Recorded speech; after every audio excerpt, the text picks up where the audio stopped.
Hey everyone, this is Marsh from Consequence here. We're going to be going over Neltharion. The reason this video took a long time to come out is because we didn't actually have testing footage of it, and I don't really feel comfortable using other people's testing footage in my videos. So we'll be going over a raid plan, and there's like other guides out there that are pretty good that will go over all this. So we can go over the raid plan, and this one's more detailed than the rest because it's a later boss. Um, which has a little more complex aspects to it. So, as you see here, and this is actually, the game has this inverted. We actually drew it wrong. So technically you're over here, but you're going to get this, it's the same thing. So the walls will spawn in this pattern, and the walls, they come up and hit you with 200k damage to you on heroic. Now there's this volcanic heart debuff, and some of the VODs you're going to be seeing, you'll see people LOS over the wall and explode for basically almost their whole health pool. And that's actually the mythic mechanic with the LOSing. So in heroic the mechanic exists, but it's just a circle around a player. So the player needs to get out of the raid and stand alone. Now just talk about mythic briefly, and it will apply in heroic too. The walls need to be broken, and the easiest way to do this in P1 is using this Rushing Darkness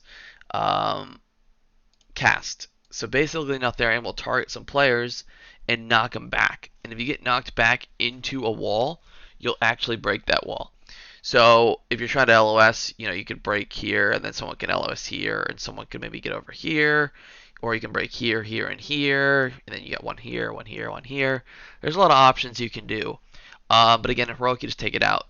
In heroic, you take it out. But you still need to break walls because of this echoing fissure mechanic, which is just like a giant circle that the boss places on the ground. So you need to kite out of it. In testing, what we were doing is moving the boss in the corner during, like right before the cast, and then moving, so we maximize space. But that might just be too min-maxy. You're probably just fine just leaving.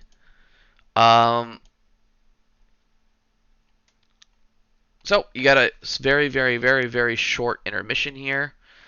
Just things to dodge, little pulsing damage, and these three mini bosses are going to form around the room. So just going over the raid plan again. Sorry, this is the knockback pattern, as you can see here, and the tank mechanic also works similarly. I didn't talk about that. And you want to give players room here for Volcanic Heart. Again, this is mythic only. Heroic's just a circle. And then, as I said, boss moves, raid moves to the next section, and this is exactly what we were doing in testing.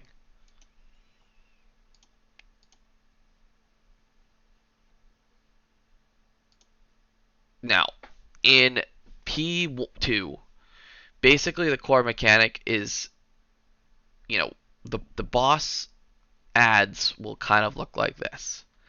And these ads need to be, all three of them need to be killed before the boss, or you just can't damage the boss under 35%. And they'll channel onto the boss. Now, the boss will basically put this surrender corruption debuff on you, and he picks two players to corrupt, and those players are the players that need to target down these ads. Now, I don't know what they're going to do with how they're going to tune it, but some classes are really, really good at this mechanic, and some are really, really bad. And there's only two of you that need to break the shield or break the ad into the normal realm, because once you do enough damage, you'll come into the normal realm. In heroic, it won't matter, probably, but in mythic, again, like fight or class balance could maybe come into a huge, or class design really will come into a huge, have a huge impact on this.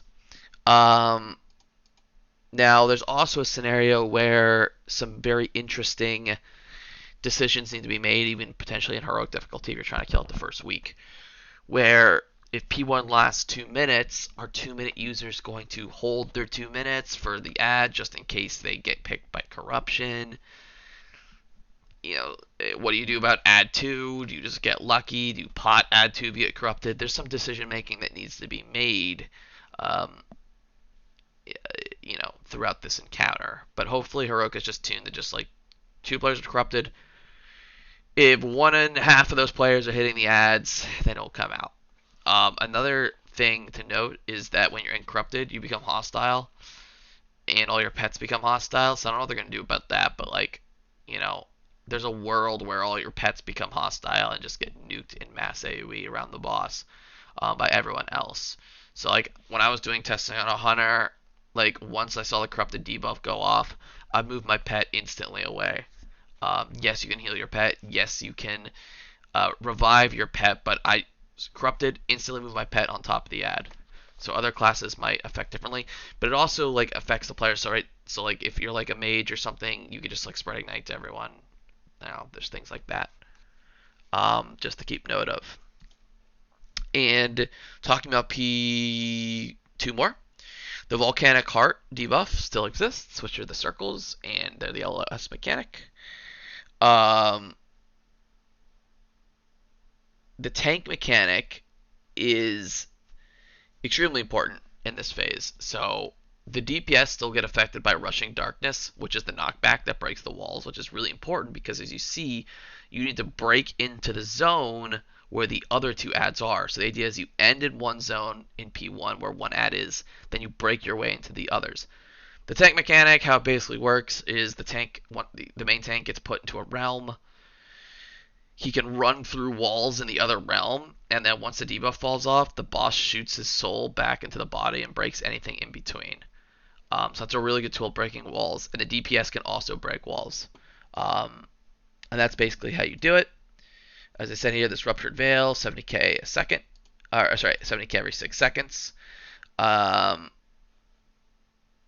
And yeah, that's really P2, or yeah, P2. There's a few other things. There's like a minion rage in the phase. There's some ground effects you need to dodge, and basically the goal is corrupted group kills ad. Everyone else DPSs the ad down when you're moving to the new ad. Corrupted group breaks ad. Corrupted like once you get those corrupted groups instantly on the ad, you cannot like do corrupted group on ad, then twiddle your thumbs, have another corrupted group, realize you're not hitting an ad, hit the ad, they fail. Like every corrupted group needs to be hitting an ad at all times to maximize DPS. Ideally, you have 3, maybe 4 corrupted groups. We didn't actually see the end of P2. We got very close, so I'm not actually sure what the cutoff is. So P3.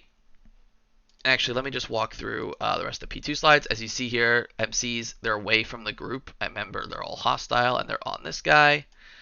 The tank is breaking walls to the next group. You can distinguish as your group. You can go here, you can go here. It doesn't really matter. The DPS are breaking walls. Yep. I think it's 35%, not 40 anymore, but you can check in the dungeon journal. All right. So, P3, there is footage from normal. It's not our footage, so I'm not going to show it. But basically, the idea is that there's a Raglan style mechanic. Kinda. In Mythic, it might be a Raglan style mechanic. But in Heroic, it's not. And then there's a lot of ads. Like a ton of ads. So the idea basically is you still have that knockback mechanic from all the other phases that break walls. But however, there's all these portals around the room now. So you can see here, like the walls will spawn something like this. So our general strategy going in is to all get in the middle of the room, but also like when you're moving around this room, if you're not breaking a wall, you have to be in melee range. Because if you get cut off in any of these phases, you're dead. Unless someone breaks the wall instantly and save you. You're literally dead. You can't get healed. You can't do anything. So again, everyone under the boss, we start like this. And as you see the note here, this is the same as the in-game. And ideally, the way we think it works is the boss will consume sections of the wall and close to him and make it void portals. Um, so, or well, it's void projectiles, and the void portal spawn. Sorry. Yeah, he'll break the walls, make void projectiles, and those projectiles is where the void portals spawn. Uh, Now, these void portals will constantly spawn ads, and like we're just going to talk about mythic scaling here. So in mythic, everyone needs to go into a portal. I believe each person can only go into one portal to stay safe. So in theory, there could be 20 ads constantly streaming in. So that's really a mass AoE situation. Now heroic, you can share portals, so there's a little less. There's still a lot, but there's at least in normal testing. But there should be less. But you get these ads that basically fixate, or I think they fixate a player, but we've never seen it. And they start doing like ramping damage on that player.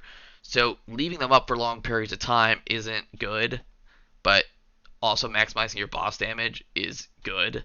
So classes who can funnel their damage into the boss effectively on mass AoE are just gonna like absolutely destroy this phase, or they can just do like free AoE without losing any boss damage will be extremely good.